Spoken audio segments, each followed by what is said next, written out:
kalau kita perhatikan dari tahun 2014 sampai 2021 saat ini, eee, infrastruktur yang dibangun itu sudah, sangat banyak. Tadi juga disampaikan oleh Pak Insan ya, atau, bahwa mega proyek, berkaitan dengan listrik ya, kemudian Papua, kemudian juga beberapa trans di Jawa, Sulawesi, dan beberapa infrastruktur lain, bahkan kemudian kereta api cepat begitu ya. Hanya saja catatannya adalah, karena infrastruktur ini membutuhkan, lag, ada time lag begitu ya. Bahkan kalau kemudian kita lihat dari pertumbuhan ekonomi dari 2014 ya sampai 2019 katakanlah sebelum pandemi, bahwa pertumbuhan ekonomi kita itu kisarannya ya 5%, bahkan setiap tahun hampir, kita meleset dari target ekonomi di dalam APBN kita.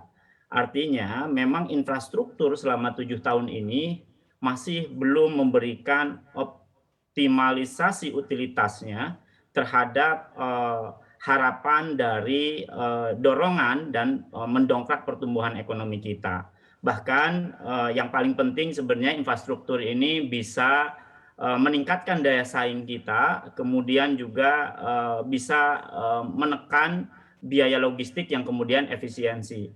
Nah, ini memang belum berjalan dengan baik begitu ya, dengan optimal karena tadi, utilitas dari infrastruktur yang dibangun masih, belum sinkron dengan, kebijakan, pengembangan, industri yang notabene sebagai, penyumbang dari nilai tambah, terhadap ekonomi kita.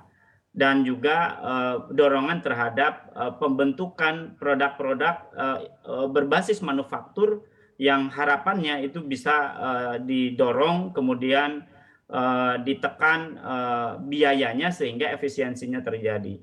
Nah, alih-alih harapannya efisien, tetapi lagi-lagi memang,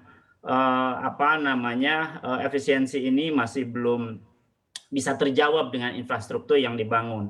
Dan ini dibuktikan dengan, adanya, restrukturisasi saya kira di, Pelindo katakanlah begitu ya, dari 4, tadinya 4 begitu ya, Pelindo 1, 2, 3, 4, kemudian disatukan dalam rangka apa, itu juga dalam rangka mendorong efisiensi. Artinya infrastruktur yang dibangun masih belum, optimal ya utilitasnya, bahkan belum, memberikan, dorongan terhadap, nilai tambah sesuai dengan harapan. Bahkan Anda melihat kalau dari posisi BUMN ini kan juga kerap mendapatkan penugasan infrastruktur yang bisa dikatakan cukup menantang nih ya, bahkan dengan internal rate of return yang rendah. Bagaimana Anda juga melihat beban BUMN untuk menopang infrastruktur sejauh ini? ya, internal rate of return ini kan sama saja dengan, efisiensi, aktivitas gitu ya.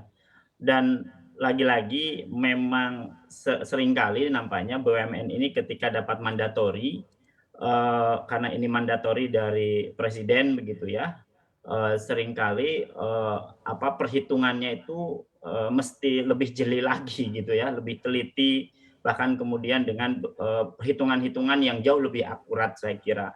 Dan ini terbukti gitu ya dengan proyek-proyek PSN begitu, misalnya kereta api cepat Jakarta-Bandung yang kemudian terjadi, overrun yang sangat tinggi. Bahkan, tadinya tidak akan, membebani APBN, sekarang, meminta ada tambahan, BUMN begitu, dari APBN. Dan ini kan tentu, menjadi perhatian khusus begitu ya, ke depan begitu, bahkan saat ini juga mestinya BUMN, memonitoring kemudian mengevaluasi, apa yang sudah, dilakukan, pada saat mengimplementasikan dari, mandatori, presiden terkait dengan PSN ini. Yang kedua, ada memang berkaitan dengan, yang memang kemarin santer adalah, bidang pangan, kemudian kesehatan gitu ya.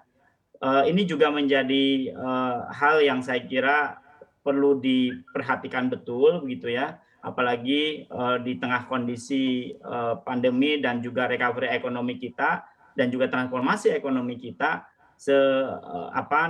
seyogianya BUMN betul-betul sekarang saatnya membuktikan bahwa BUMN sebagai agen pembangunan bidang ekonomi dalam mendorong pertumbuhan ekonomi yang jauh lebih besar lompatannya